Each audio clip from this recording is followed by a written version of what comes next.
गांव में उमड़ी खुशियों की बहार, सबने मिलकर सजाई अपना प्यार। चूल्हे पर पकते स्वादिष्ट व्यंजन, हंसी में घुला हर दिल का संजन। एलपीजी आया, हुई मुश्किल दूर, एकता और मेहनत से चमका गांव का सूर।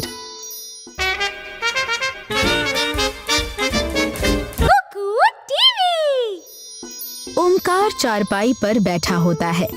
घर के अंदर रसोई में उसकी माँ लता खाना बना रही होती है।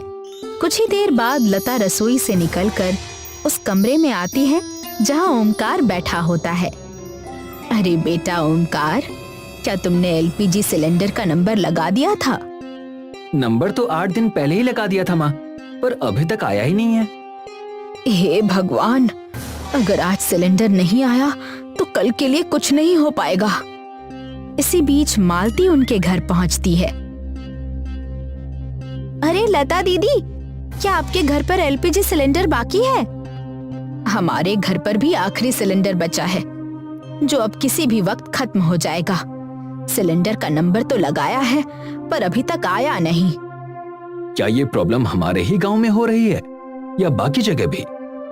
पिंकी के पापा ने कहा था कि शहर में भी एलपीजी सिलेंडर की दिक्कत चालू है। लगता है ये दिक्कत अब लंबी चलने वाली है। तभी लता को याद आता है कि उसने खाना गैस पर छोड़ दिया है। अरे अरे, मैं तो भूल ही गई, रुको। लता जल्दी से रसोई की ओर भागती है और देखती है कि कहीं उसकी सब्जी जल तो नहीं गई। वो नीचे झुककर गैस चूल्हे को देखती है, लेकिन उसे पता चलता है कि वहाँ आग ही नहीं जल रही है। लो, हमारे यहाँ का सिलेंडर भी खत्म हो गया। मालती और ओमकार भी घबरा कर रसोई में पहुंच जाते हैं और चिंता में वहीं खड़े रहते हैं। शाम को गांव के लोग चौपाल में इकट्ठा होते हैं। सरपंच बैठा होता है और बाकी लोग भी उसके आसपास बैठे होते हैं। ओमकार, मालती और लता भी भीड़ में होते हैं। वे बाकी गांव वालों के साथ आगे खड़े रहते हैं। गांव में एलपीजी की समस्या बढ़ गई है। लोगों ने 2 हफ्ते से ऊपर नंबर लगाए थे, फिर भी उन लोगों को सिलेंडर नहीं मिला है। हाँ सरपंच जी, हमारे घर में तो कल ही एलपीजी खत्म हो गई। हम 2 दिन से बस बचा हुआ खाना खा रहे हैं, पर अब तो वो भी खत्म होने को है। ऐसे तो गांव में काफी दिक्कत हो जाएगी, लोग तो भूखे रह जाएंगे। सरपंच जी, क्या आप कुछ कर नहीं सकते इस बारे में?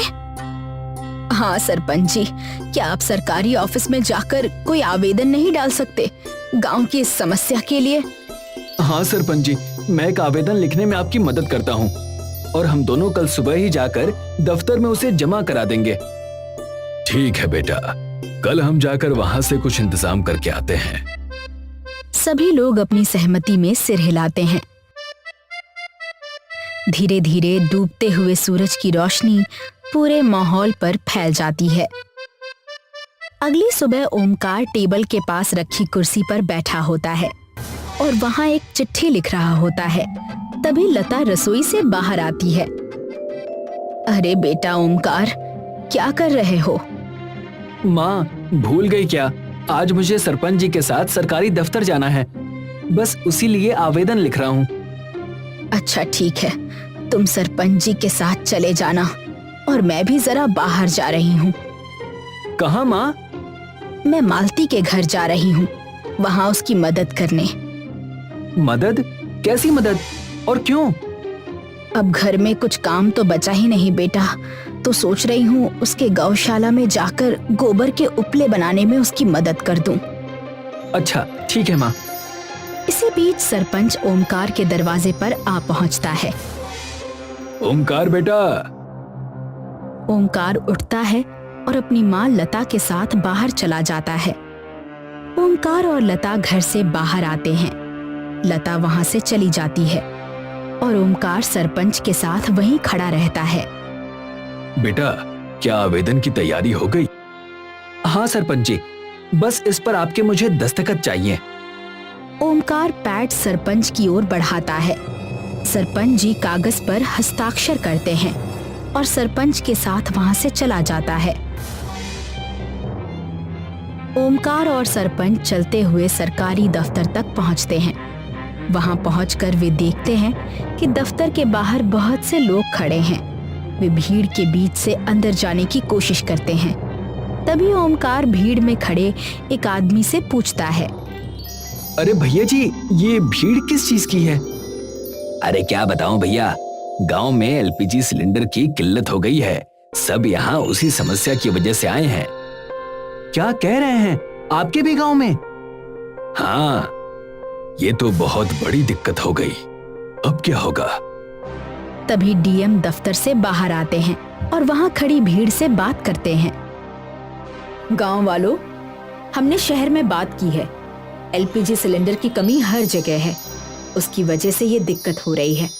आप गांव वालों को कुछ दिन और बिना एलपीजी के निकालने होंगे और मैं कोशिश करती हूँ कि मैं जल्द से जल्द कोई प्रबंध कर सकूं। डीएम वहां से चले जाते हैं। उनकी बात सुनकर भीड़ में खड़े सभी लोग उदास होकर सिर झुका लेते हैं। ओमकार और सरपंच भी एक दूसरे की ओर देखते हैं और उनके चेहरे पर भी चिंता साफ दिखाई देती है। सरपंच जी, अब क्या? मुझे भी कुछ समझ में नहीं आ रहा है, पर गांव वालों को जवाब तो देना ही होगा।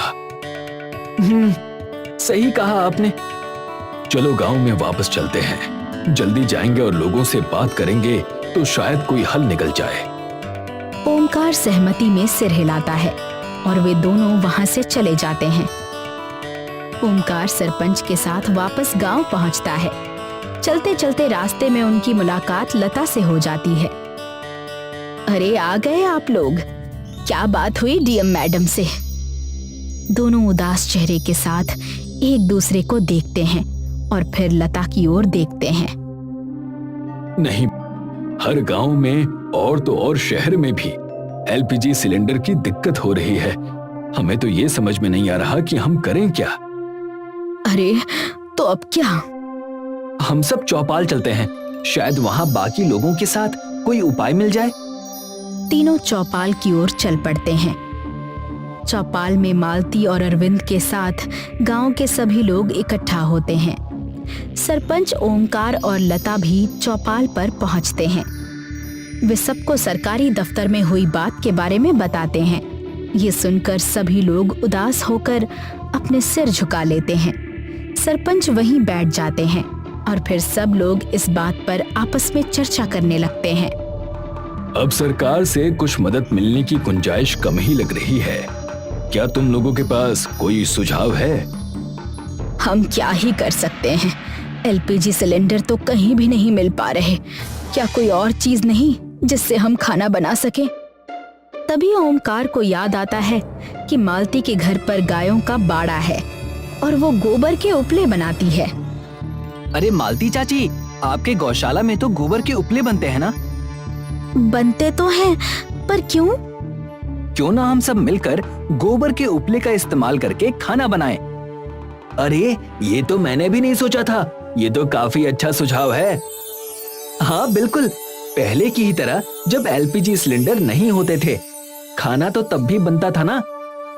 बिल्कुल, हम मिट्टी का चूल्हा और गोबर के उपले का इस्तेमाल करेंगे। हाँ, इससे हमें एलपीजी की जरूरत भी नहीं पड़ेगी और हमारा काम भी हो जाएगा। पर इतनी जल्दी इतने सारे लोगों के घर पर चूल्हा और उपले देना कैसे हो पाएगा? उसमें तो काफी समय लग सकता है। क्यों ना हम इस आपदा को अवसर में बदल दें? मतलब मैं सोच रही हूँ कि हम गांव में हर दिन भंडारे का आयोजन करते हैं। ये तो काफी अच्छा होगा। हाँ बिल्कुल, इससे हमें हर घर अलग चूल्हे की जरूरत नहीं पड़ेगी और हर जगह चूल्हा जलाने से अच्छा है कि हम 2 से 3 चूल्हों पर काम करें, तो इससे प्रदूषण भी कम फैलेगा। तो क्या कहते हो, क्या हम ये काम करें? जी सरपंच जी, ये तो काफी अच्छा तरीका है इस आपदा से जूझने का और इसी बहाने एक बार फिर गांव एकजुट हो जाएगा। तो तय रहा, हम सब लड़के बड़े काम जैसे खाना बनाना, बर्तन लाना, धोना और परोसने का काम करेंगे। मैं और मालती बाकी की सारी स्त्रियों के साथ सब्जी काटने और चीजों को ठीक से व्यवस्थित करने में मदद करेंगे। उससे पहले एक काम करो, जाकर एक बोर्ड मैदान के पेड़ पर लगा दो। उससे सबको इसके बारे में पता चल जाएगा। सभी लोग सहमति में सिर हिलाते हैं और वहां से चले जाते हैं। रात को ओमकार, लता, मालती और अरविंद गांव के मैदान में इकट्ठा होते हैं। ओमकार और अरविंद पेड़ पर चढ़कर वहां गांव का भंडारा का बैनर लगा देते हैं, जबकि मालती और लता ताजा सब्जियां धोना शुरू कर देती हैं। जब ओमकार और अरविंद पेड़ से नीचे उतरते हैं, तब वे देखते हैं कि लता और मालती खाना बनाने की तैयारी में लग चुकी हैं। ये देखकर वे तुरंत पास रखी गीली मिट्टी के पास जाते हैं और उससे चूल्हा बनाने लगते हैं। वे उस चूल्हे को मैदान के एक कोने में लगा देते हैं। फिर बड़े बर्तनों के लिए पास में एक गड्ढा भी खोदते हैं, जिसमें गोबर के उपले जलाए जा सके। उधर मालती और लता सब्जियां काट कर पुलाव बनाने की सारी तैयारी कर लेती हैं। थोड़ी ही देर में सब कुछ तैयार हो जाता है और अब खाना पकाने का समय आ जाता है। तो शुरू करें? हाँ हाँ बिल्कुल। ओमकार और अरविंद एक बड़ा सा बर्तन लाते हैं और उसे उस गड्ढे पर रख देते हैं, जिसके चारों ओर 4 ईंटें लगाई होती हैं। मालती गोबर के उपलों की बोरी लाकर उस बर्तन के नीचे गड्ढे में डालती है और आग जला देती है। जब आग अच्छी तरह जलने लगती है, तब ओमकार बर्तन में तेल डालता है और अरविंद उसमें साबुत मसाले डाल देता है। लता एक बड़ी थाली में कटी हुई सब्जियां लेकर आती है और उन्हें बर्तन में डाल देती है। इसके बाद ओमकार बड़ा सा चमचा उठाकर बर्तन को चलाने लगता है। कुछ देर बाद सरपंच बाकी गांव वालों के साथ वहां पहुंचते हैं। मालती और लता, जो चूल्हे पर सब्जी बना रही होती है, उन्हें भी वहां आने के लिए बुलाती हैं। क्या सब तैयार है? जी सरपंच जी, सब कुछ तैयार हो चुका है। तो फिर देर किस बात की, शुरू करते हैं। सभी लोग सहमति में सिर हिलाते हैं। थोड़ी ही देर बाद सभी लोग अपने हाथों में प्लेट लिए हैं और ताजा बना हुआ स्वादिष्ट पुलाव और सब्जी खाते हैं। माँ, ये तो काफी स्वादिष्ट बनी है। हाँ दीदी, ये तो सच में बहुत अच्छा है। प्यार और लगन से बनाई गई चीज कभी भी व्यर्थ नहीं जाती। ये तो एक तीर से 2 निशाने हो गए। क्या मतलब? स्वादिष्ट खाना भी और गांव वालों की एकजुटता भी। सभी लोग सहमति में सिर हिलाते हैं। अगले 1 हफ्ते तक रोजाना दोपहर और रात को सभी लोग गांव का खाना मिलकर खाते हैं और उसका आनंद लेते हैं। कई और लोग भी आगे आकर काम में मदद करने लगते हैं। धीरे धीरे पूरा गांव फिर से खुश और एकजुट दिखाई देने लगता है। कई सालों बाद लोग मिलकर प्यार से अपनी जिंदगी जीते हुए नजर आते हैं। ओमकार, लता, मालती और अरविंद के चेहरों पर खुशी साफ दिखाई देती है। और फिर एक दिन सरपंच चौपाल में बैठे होते हैं। गांव के कुछ और लोग भी उनके साथ बैठे होते हैं और सब लोग गांव में हाल ही में हुई चीजों के बारे में आपस में चर्चा कर रहे होते हैं। हमारा ये उपाय तो काफी कामगार था। इससे हमारे गांव में एक नई उमंग सी आ गई है। सच कह रहे हैं सरपंच जी, हमें तो अब अच्छा लगने लगा है। तभी ओमकार और अरविंद शहर की ओर से आते हुए दिखाई देते हैं और उनके हाथ में एक कागज होता है। अरे बेटा, ये कहाँ से आ रहे हो?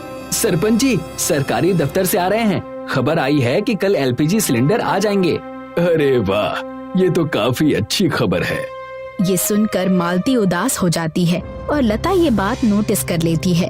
ये तो अच्छी खबर है, तुम उदास क्यों हो? अभी तो अच्छा लगना शुरू ही हुआ था और ये। कोई बात नहीं बेटा, एलपीजी सिलेंडर तो सुविधा और सुरक्षा के लिए ही होती है। इसके होने से काम काफी आसान हो जाता है। और बात रही सामूहिक भंडारे की, तो वो तो हम हर रविवार कर लेंगे। ये सुनते ही मालती तुरंत खुश हो जाती है। गांव के सभी लोग भी हाँ में सिर हिलाते हैं और यहीं पर कहानी खत्म होती है।